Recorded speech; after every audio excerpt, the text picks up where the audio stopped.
আজকে আমরা কথা বলবো বিআইপি অর্গানাইজেশন আয়োজিত স্কিল চ্যালেঞ্জ সিজন 1 এর ফাইনাল নিয়ে। এই টুর্নামেন্টে মোট 48টা দল অংশ নিয়েছিল আর সেখান থেকে সেরা 12টি দল ফাইনালে উঠেছে। কোন দলগুলো ফাইনালে উঠেছে সেটা তো তোমরা স্ক্রিনে দেখতেই পারতেছো। তাও তোমাদের বলে রাখি 12টি টিমের মধ্যে রয়েছে আমাদের সবার পছন্দের টিম RHK এবং FFBC তে তাদের প্রতিপক্ষ টিম জো বেকার্স। আরো আছে আমাদের পরিচিত টিম এক্সট্রিম EX এবং অন্যান্য টিম তো রয়েছেই। তো এই জমজমাট টুর্নামেন্টের চ্যাম্পিয়ন হয়েছিল কারা হয়েছিল সেরাদের সেরা টিম দেখতে হলে কিন্তু ভিডিওটা তোমাদের পুরোটা দেখতে হবে। তো চলো আর বেশি কথা না বলে সরাসরি চলে যাই প্রথম ম্যাচে। আরেকটা কথা বলে দিই, তোমরা যারা টুর্নামেন্টের ভিডিও দেখতে পছন্দ করো তোমরা কিন্তু চাইলে আমার চ্যানেলটিকে সাবস্ক্রাইব করে রাখতে পারো। আমার চ্যানেলে বর্তমানে সাবস্ক্রাইবার রয়েছে 78টি। তো তুমি কত নাম্বার সাবস্ক্রাইবার হলে সেটাও কিন্তু কমেন্ট বক্সে জানিয়ে দিও।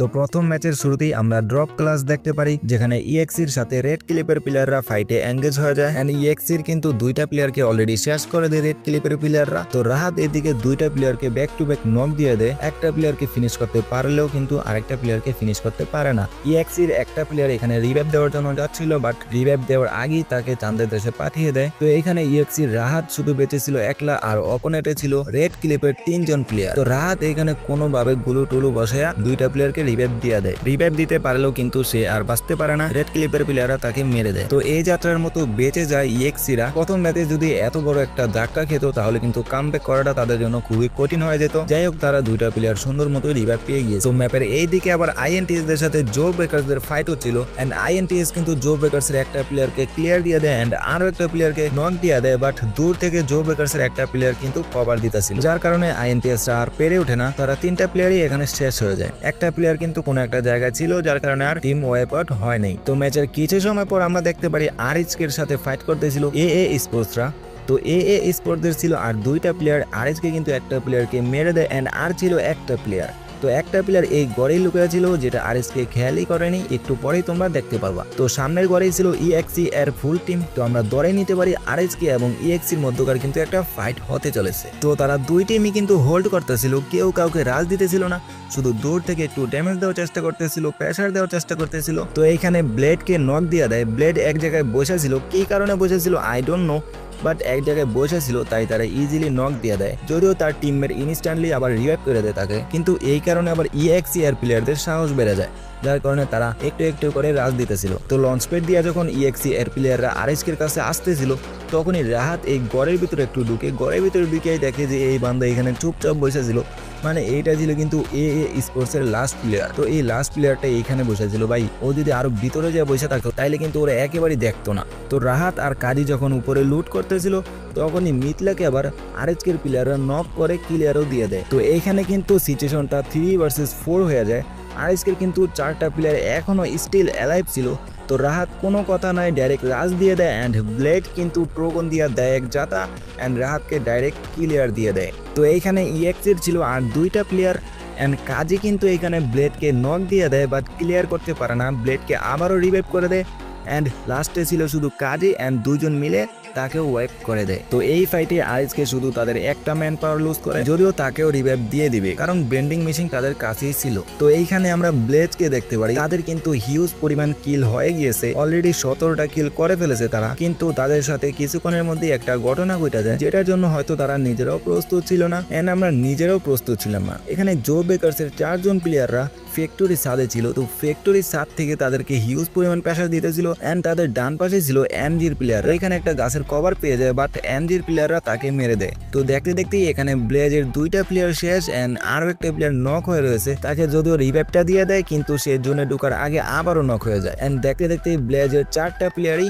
শেষ হয়ে যায়। তো এখানে লাস্টের দিকে জো ব্রেকার্স ফুল টিম নিয়ে অ্যালাইভ ছিল এন্ড টিজির কিন্তু ছিল 3জন প্লেয়ার। তো আমরা ভালো করে জানি লাস্ট মুহূর্তে যে ম্যান পাওয়ার বাঁচিয়ে রাখতে পারে তাদের কাছেই কিন্তু বুইয়াটা চলে যায়। তো এখানে কিন্তু জো ব্রেকার্সের প্লেয়াররা রাজ দিয়ে দেয় এন্ড কিছুক্ষণের মধ্যেই কিন্তু তারা বুইয়াটা করে ফেলে। যদিও টিজির স্নাইপার প্লেয়ারটা জো ব্রেকার্সের একটা প্লেয়ারকে নক দিয়েছিল এবং বাকি দুইটা প্লেয়ারকেও কিন্তু অনেকটা ড্যামেজ দিয়ে দিয়েছিল, কিন্তু তাদের যেহেতু ম্যান পাওয়ার কম তাই তারা আর পেরে ওঠে না। তো দিনের প্রথম ম্যাচের প্রথম বুইয়াটা কিন্তু জো ব্রেকার্সরা তুলে নেয়। তো এরপর আমরা সরাসরি চলে আসবো দ্বিতীয় ম্যাচে, অর্থাৎ অ্যালপাইন ম্যাপে। তো এখানে ব্রাজিলিয়াতে কিন্তু জো ব্রেকার্সের সাথে এনজির একটা ফাইট হইতেছিল। তো এনজির এখানে কিন্তু 3টা প্লেয়ার শেষ হয়ে যায়, যদিও এনজির আরেকটা প্লেয়ার হয়তো বা অন্য জায়গায় ল্যান্ড করেছিল, যার কারণে তাদের টিম ওয়াইড থেকে বেঁচে যায়। তো একই সময়ে ম্যাপের এইদিকে আবার ইএক্সির সাথে এএ স্পোর্টস এর ফাইট হইতেছিল। তো এএ স্পোর্টস এর আর লাস্ট প্লেয়ার ছিল এন্ড তাকে মেরে দিয়ে ফুললি ওয়াইপ আউট করে দেওয়া হয় এএ স্পোর্টস দের। তো প্রথম ম্যাচ কিন্তু তাদের তেমন একটা ভালো যায়নি এন্ড সেকেন্ড ম্যাচেও কিন্তু তারা আর্লি এলিমিনেশনের শিকার হয়েছে। এন্ড এইদিকে আবার আইএনটিএস দের অবস্থা খুবই খারাপ, তাদের শুধু একটাই প্লেয়ার বেঁচে ছিল এন্ড ওই প্লেয়ারটাও এনকে স্কোয়াডের মুখের সামনে পড়ে যায়। যদিও প্লেয়ারটি এনকের দুইটা প্লেয়ারকে নক দিয়েছিল বাট ক্লিয়ার করার আগেই তাকে মেরে দেয় এন্ড আইএনটিএসও এখানে এলিমিনেট হয়ে যায়। তো ম্যাপের এইদিকে আমরা আরএক্সকে দেখতে পারি এন্ড নেটাতকে কিন্তু অলরেডি নক করে দিয়েছে এন্ড সামনে কিন্তু ছিল রেড ক্লিপের প্লেয়ার। তো রেড ক্লিপের যেহেতু একটা প্লেয়ার ছিল তাই ব্লেড এখানে রাশ দিয়ে প্লেয়ারটিকে মেরে দেয়। তো এখানে রেড ক্লিপের আরো একটা প্লেয়ার ছিল, ওই প্লেয়ারটিকেও কিন্তু আরএক্সকেরা মেরে দেয়। তো এখানে কিন্তু তিনজন প্লেয়ারই আরএক্সকের কাছে শেষ হয়ে যায়। বাকি একটা প্লেয়ার বেঁচে ছিল, ও হয়তোবা আবারও ওর টিমকে রিকভার করে ফেলবে যদি ওর কাছে পর্যাপ্ত টোকেন থাকে। তো একই সময়ে ব্রাজিলিয়াতে কিন্তু আবারও জো ব্রেকার্সদের সাথে টিজির প্লেয়ারদের ফাইট হচ্ছিল এন্ড দেখতে দেখতে কিন্তু টিজির তিনটা প্লেয়ারকে শেষ করে দেয় জো ব্রেকার্সরা। তো ম্যাচের শুরুতে কিন্তু এই টিমটাই জো ব্রেকার্সদের সাথে ফাইট করেছিল আর তিনটা প্লেয়ারকে হারিয়েছিল। এখনো কিন্তু আবারও সেই তিনটা প্লেয়ারকে তারা হারিয়ে ফেলে। তো ওই সময় আমি টিজির প্লেয়ারদের ভুল করে হয়তো এনজি বলে ফেলছিলাম। তো যাই হোক, দুইবার ফাইট করার পরেও কিন্তু টিজির প্লেয়াররা এখনো এলিমিনেট হয় নাই। তো জেবের প্লেয়াররা এখানে একটা প্লেয়ারকে মারার চেষ্টা করতেছিল বাট প্লেয়ারটা এখান থেকে বাইকার চলে যায়, ওর পিছে আর তারা কেউই যায় নাই। তো এখানে তোমাদের দেখানোর মতো আর তেমন কোনো ফাইট হয় নাই, যার কারণে আমরা চলে আসলাম একেবারে ম্যাচের শেষের দিকে। তো এখানে এনকের প্লেয়াররা লিকুইডদের সাথে ফাইট করতেছিল এন্ড লিকুইড স্পোর্টসদের কিন্তু দুইটা প্লেয়ারকে অলরেডি শেষ করে দেয় এন্ড কিছুক্ষণের মধ্যেই কিন্তু লিকুইডদের ফুল টিম ওয়াইপ করে দেয় এনকের প্লেয়াররা। তো এখানে আরএসকের 4 জন প্লেয়ার ছিল নিচে আর জো ব্রেকার্সের 2 জন প্লেয়ার ছিল উপরে। তো এখানে ফ্রিক দেখো কুটুস আর ব্লেডকে কিন্তু নক দিয়ে দেয় এন্ড ব্লেডকে কিন্তু ক্লিয়ারও দিয়ে দেয় বাট কুটুসকে আর ক্লিয়ার দিতে পারে না, ওকে সাথে সাথে আবার রিভাইভ দিয়ে দেয়। তো বলতেই হবে এখানে কিন্তু ফ্রিক দারুণ একটা খেলা দিয়েছিল, কিন্তু তারা তিনজনই ছিল আলাদা আলাদা জায়গায়, যার কারণে আরএসকের দুইটা প্লেয়ার নক করার পরেও কিন্তু তাদের শেষ করতে পারে না। তো কিছুক্ষণের মধ্যে কিন্তু জেবির আরো দুইটা প্লেয়ারও শেষ হয়ে যায় এন্ড লাস্টে ছিল আরএসকের 3টা প্লেয়ার এন্ড ইএক্সির কিন্তু ছিল ফুল টিম এন্ড কিছুক্ষণের মধ্যে কিন্তু নেজাদ এখানে ফ্রিককে দেখে ফেলে এন্ড রাজ দিয়ে তাকে মেরে দেয়। তো লাস্টের দিকে 3 ভার্সেস 4 সিচুয়েশন হয়ে যায়। ইএক্সি কিন্তু লাস্ট জোনে তেমন একটা ফাইট করেনি, তারা তাদের ম্যান পাওয়ার গুলো বাঁচিয়ে রেখেছিল। সো তাদের যেহেতু ম্যান পাওয়ার বেশি ছিল তাই তাদের তেমন একটা কষ্ট করতে হয় না, কিছুক্ষণের মধ্যেই আরএসকের ফুল টিম ওয়াইপ আউট হয়ে যায় এন্ড সেকেন্ড ম্যাচে বুইয়াটা করে ফেলে এক্সট্রিম ইএক্স। তো এখানে এক্সট্রিম ইএক্স কিন্তু ভালো পরিমাণ কিলের সাথে একটা বুইয়া করে ফেলে। তো এরপর আমরা চলে আসবো 3 নাম্বার ম্যাচের লাস্টের দিকে, কারণ শুরুর দিকে তোমাদের দেখানোর মতো কিন্তু তেমন একটা ফাইট হয়নি, আর ওইভাবে যদি তোমাদের দেখাতে যাই তাহলে কিন্তু ভিডিওটা অনেকটাই বড় হয়ে যাবে, যার কারণে কিন্তু তোমাদের মেন ফাইটগুলোই দেখানোর চেষ্টা করতেছি। তো এখানে এনকের প্লেয়াররা কিন্তু খুবই ভালো একটা জায়গায় ছিল, তারা আগে কিন্তু জোনের ভিতরে এসে বসেছিল এন্ড যেই টিমগুলো জোনের ভিতরে ঢুকার চেষ্টা করতেছিল সবগুলো টিমকে কিন্তু তারা মারতেছিল। তো এখানে ব্লেজরা কিন্তু মায়ের খেতে খেতে কোনো রকমে 4 জন প্লেয়ার নিয়ে কিন্তু তারা জোনের ভিতরে এসে পড়ে, কিন্তু জোনের ভিতরে আসতে পারলেও কিন্তু তাদেরকে চারদিক থেকেই মারতেছিল।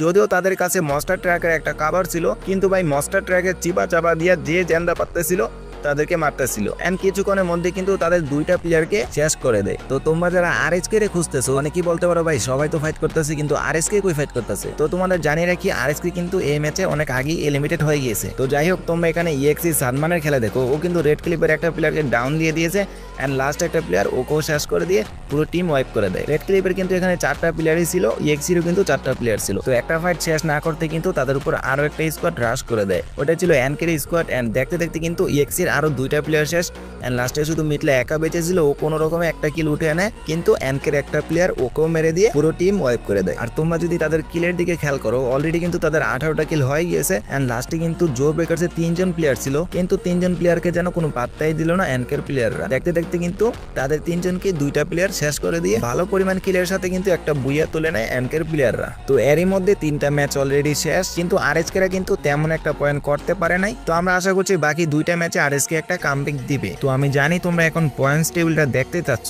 কারণ প্রতিটা ম্যাচ শেষে কিন্তু তোমাদের পয়েন্টস টেবিলটা দেখানো হয়, কিন্তু ভাই এই টুর্নামেন্টে কেন জানি পয়েন্টস টেবিলটা দেখানো হয় নাই, একেবারে শেষের দিকে কে উইনার হয়েছে সেটাই আমাদের দেখানো হয়েছে। তো যাই হোক, তোমাদের আর পয়েন্টস টেবিলটা দেখাইতে পারলাম না, কিন্তু আমরা চলে যাব পরবর্তী ম্যাচে, অর্থাৎ 4 নাম্বার ম্যাচে। ও সরি, আমরা তো অলরেডি 4 নাম্বার ম্যাচে আছি। তো এই ম্যাচে কিন্তু আরএসকেদের কামব্যাক করার কথা, তো চলো আমরা তাদের একটু দেখে আসি। কিন্তু একই এখানে তো ব্লেড একা বেঁচে আছে, বাকি প্লেয়ারগুলো কই? তো এখানে আরএচকে তাদের ফ্যান বেসদের একটু হতাশ করেছে, কিন্তু তোমরা যদি প্লেয়ারগুলো দিকে খেয়াল করো একটা প্লেয়ার কিন্তু গেমে আসতে পারে নাই। তো কোনো একটা কারণে হয়তো তাদের একটা প্লেয়ার আসতে পারে নাই, এন্ড সব মিলে কিন্তু এই ম্যাচে আর কামব্যাক করা কোনোভাবেই পসিবল না। তো যাই হোক আমরা ফাইটগুলো একটু দেখি। এখানে রেড স্পোর্টস এর একটা প্লেয়ারের উপর কিন্তু লিকুইডদের ফুল স্কোয়াড রাশ দিয়ে দেয়, এন্ড সেকেন্ডের মধ্যে কিন্তু প্লেয়ারটিকে নক করে ক্লিয়ারও দিয়ে দেয়। রেড স্পোর্টস এর শুধু একটা প্লেয়ার ছিল, এন্ড তার আশেপাশে কিন্তু লিকুইডদের ফুল স্কোয়াড ছিল। তো কিছুক্ষণের মধ্যে কিন্তু তার লোকেশন পাওয়া যায়, এন্ড তার উপরও কিন্তু লিকুইডটা রাশ দিয়ে রেড স্পোর্টস এর ওয়াইপ আউট করে দেয়। তো এরই কিছুক্ষণের মধ্যে জোন যখন শ্রিঙ্ক করা শুরু করে তখন আবার লিকুইডরা জোনের ভিতরে ফাঁসা যায়, মানে চারদিক থেকে কিন্তু তাদেরকে প্রেসার দিতেছিল। তো তারা অনেকভাবে চেষ্টা করতেছিল কোনো রকমের জোনে ঢুকার, বাট এদিকে ইএক্সিরা মারতেছিল, আবার ওইদিকে ব্লেজরাও কিন্তু তাদেরকে মারতেছিল। তো সবশেষে তারা হার মেনে নেয় এবং ওইখানে এলিমিনেট হয়ে যায়। তো ইএক্সিরা কিন্তু এখানে ফুল টিম নিয়ে অ্যালাইভ ছিল, আর ওইদিকে ব্লেজদেরও কিন্তু ফুল টিম ছিল। তো তাদের দুজনেরই কিন্তু বুইয়া করার একটা চান্স ছিল, কিন্তু একটা প্লেয়ারের জন্য ইএক্সিরা বুইয়াটা মিস করে ফেলে। এখানে দেখো জো বেকার্সের একটা প্লেয়ারকে মারার জন্য তারা তিনজনে কিন্তু ঘর থেকে বাইরে হয়, এন্ড তাদের ওপেন ফিল্ডে পেয়ে আবার ওই দিক থেকে ব্লেজরা কিন্তু একটা প্লেয়ারকে নক দিয়ে দেয় জোনের ভিতরে। তো জোনের ভিতরে ওই প্লেয়ারটাকে রিভাইভ দিতে গিয়ে আবার ইএক্সির আরও একটা প্লেয়ার শেষ হয়ে যায়। তো এখানে ইএক্সির দুইটা প্লেয়ার ছিল, এন্ড ম্যাপের অন্যান্য টিমগুলোর যে একটা দুইটা করে প্লেয়ার ছিল ওরাও কিছুক্ষণের মধ্যেই শেষ হয়ে যায়, এন্ড লাস্টে ছিল ইএক্সির দুইটা প্লেয়ার, এন্ড ব্লেজের কিন্তু ছিল চারটা প্লেয়ার। এন্ড ম্যান পাওয়ার বেশি থাকার কারণে কিন্তু ব্লেজরা ফাইটটা জিতে যায়, এন্ড বুইয়াটা চলে যায় ব্লেজদের কাছে। তো বুইয়া না করতে পারলেও কিন্তু ইএক্সির ভালো পরিমাণে কিল ছিল, এবং প্রতিটা ম্যাচই কিন্তু তারা এভারেজ একটা পয়েন্ট নিতেছিল। তো যাই হোক আমরা এখন চলে যাব 5 নাম্বার ম্যাচে, এন্ড এটাই কিন্তু শেষ ম্যাচ। এটা কিন্তু প্রত্যেকটা টিমের জন্য একটা গুরুত্বপূর্ণ ম্যাচ, এবং এটাই কিন্তু তাদের কামব্যাক করার একটা সুযোগ। কিন্তু এই সুযোগটাও মনে হচ্ছিল আরএচকেরা মিস করে ফেলবে, কারণ তাদের সাথে ড্রপ ক্লাস হয়েছিল এবং অলরেডি কিন্তু তাদের দুইটা প্লেয়ার শেষ, এন্ড ফ্লিকারের অবস্থাও কিন্তু তেমন একটা ভালো ছিল না, ওর চারপাশে কিন্তু অনেক এনিমি ছিল। তো এখানে একটা প্লেয়ার এক জায়গায় দাঁড়িয়ে গুলি করতেছিল, ও আর ফ্লিকারকে খেয়াল করে নেই। তো ফ্লিকার সুন্দর একটা হেডশট দিয়ে কিন্তু একটা কিল তুলে নেয়। তো এরই মধ্যে কিন্তু ফ্লিকারের লোকেশন পাওয়া যায়, ও যেহেতু ফায়ার দিছিল তাই ওর লোকেশন পাওয়া যায়, এন্ড ও আর কভারে যেতে পারে না, দুইটা অ্যাপ জেল মেরে কিন্তু তাকে নক দিয়ে ক্লিয়ার দিয়ে দেওয়া হয়। তো লাস্টে আর একটা প্লেয়ার বেঁচে ছিল, এটা ছিল কুট্টুস। তো কুট্টুস গাড়ি নিয়ে কিন্তু ওর গন্তব্যস্থানে রওনা দেয়। তো এখানে কুট্টুসের নাম থেকে কিন্তু তোমরা অনেকেই কনফিউজে পড়তে পারো যে ভাই কুট্টুসের নাম এটা কেন। তো এই টুর্নামেন্টে কিন্তু কুট্টুস তার নাম চেঞ্জ করে ওভাররেটেড রেখেছিল, যদিও এটা পার্মানেন্টলি রাখে নাই, কিন্তু কেন জানে ও এই নামটা দিয়েছিল। আর নেজাদের নামও কিন্তু চেঞ্জ ছিল, ওর নামটা আরবিতে কি যেন একটা দিয়েছে, তোমরা দেখতেই পারতেছো। তো যাই হোক এখন কথা হলো কুট্টুসকে তার টিমকে ফুললি রিকভার করতে পেরেছিল নাকি ফুল টিম ওয়াইপ আউট হয়ে গিয়েছিল। তো এটা আমরা ম্যাচের শেষের দিকে কিন্তু দেখতে পারবো। তো এইদিকে জো বেকার্সের কিন্তু 4 জন প্লেয়ারই ছিল, তারা যদি এই ম্যাচে মোটামুটি একটা কিল করে বুইয়াটা করতে পারে তাহলে কিন্তু তারা পয়েন্টস টেবিলে 1 নাম্বার বা 2 নাম্বার পজিশনে থাকতে পারতো। কিন্তু রেড ক্লিপের প্লেয়াররা প্রথমে জো বেকার্সের একটা প্লেয়ারকে ডাউন দেয়, এন্ড ওকে রিভাইভ দিতে গিয়ে আবার আরো একটা প্লেয়ার ডাউন হয়ে যায়। তো সেকেন্ডের মধ্যেই তাদের দুইটা প্লেয়ার শেষ, এন্ড বাকি দুইটা প্লেয়ারও তেমন একটা সুবিধা করতে পারে না, এন্ড জো বেকার্সের কিন্তু ফুল টিম ওয়াইপ আউট হয়ে যায়। তো জো বেকার্সদের ওয়াইপ আউট করার পর কিন্তু তারা জোনে ঢুকতে পারে না, ওই দিক থেকে ইএক্সির প্লেয়াররা আবার ম্যাচ শুরু করে দেয়। তো দেখতে দেখতে রেড ক্লিপের 3টা প্লেয়ার শেষ, এন্ড লাস্ট একটা প্লেয়ার ও কোনো রকমের জোনে ঢুকতে চাইছিল, বাট ওকেও কিন্তু দেখে ফেলে, এন্ড বেচারা শুয়েছিল এই জায়গায়। তারপরও রাহাত প্লেয়ারটিকে দেখে ফেলে, এন্ড রেড ক্লিপেরও কিন্তু ফুল টিম এখানে ওয়াইপ আউট হয়ে যায়। তো এতক্ষণ যাবত যেহেতু তুমি ভিডিওটা দেখেছো, তার মানে তোমার কাছে অবশ্যই ভিডিওটা ভালো লেগেছে। যদি ভালো লাগে থাকে তাহলে একটা লাইক দিয়ে দিও, আর ছোট্ট করে একটা কমেন্ট করে জানিয়ে দিও এই ভিডিওটা কেমন হয়েছে। তো আমরা কিন্তু চ্যাম্পিয়নের খুব কাছে চলে এসেছি, এন্ড এই ম্যাচ পরে কিন্তু আমরা দেখতে পারবো কারা হয়েছে চ্যাম্পিয়ন। তো এখানে আরএচকের কিন্তু ফুল ম্যান পাওয়ার ছিল, এন্ড তারা কিন্তু লিকুইডদের উপর রাজ দিয়ে দেয়, এন্ড লিকুইডদেরও কিন্তু ফুল টিম ছিল, কিন্তু কিছুক্ষণের মধ্যেই লিকুইডের এখানে ওয়াইপ আউট হয়ে যায় আরএচকের কাছে। তো লিকুইডদের শেষ করতে না করতে ইএক্সির প্লেয়াররা আবার আরএচকের উপর রাজ দিয়ে দেয়। তো আরএচকের যেহেতু আগে থেকেই ম্যান পাওয়ার কম ছিল, তাই ইএক্সিদের আর বেশি কষ্ট করতে হয় না। এখানে আরএসকে দুইটা প্লেয়ারকে কিছুক্ষণের মধ্যে শেষ করে দেয়, এন্ড লাস্টে ছিল ব্লেজের শুধু একটা প্লেয়ার, তো ওকেও শেষ করে দিয়ে বুইয়াটা নিয়ে চলে যায় এক্সট্রিম ইএক্স। তো এখন দেখার পালা স্কিল চ্যালেঞ্জ সিজন 1 এর ফাইনালে কারা হলো চ্যাম্পিয়ন। তো এখানে 1 নাম্বার পজিশনে রয়েছে কিন্তু ইএক্সি, মানে তারাই হচ্ছে এই টুর্নামেন্টের চ্যাম্পিয়ন, এন্ড 2 নম্বরে রয়েছে ব্লিচ, 3 নম্বরে রয়েছে জো ব্রেকার্স। তারা কিন্তু আর 2-1টা পয়েন্ট করতে পারলেই 2 নাম্বার পজিশনে চলে যেত। তো আরএচকের কথা যদি বলি, তারা কিন্তু এই টুর্নামেন্টে তেমন একটা পারফরমেন্স দেখাইতে পারে নাই। তো তারা কিন্তু ছিল 5 নাম্বার পজিশনে, 5টা ম্যাচ মিলিয়ে তাদের কিল ছিল 36টা, এন্ড টোটাল পয়েন্ট ছিল 80। তো এই ছিল আজকের ভিডিও, দেখা হবে নতুন কোনো টুর্নামেন্টের ভিডিওতে।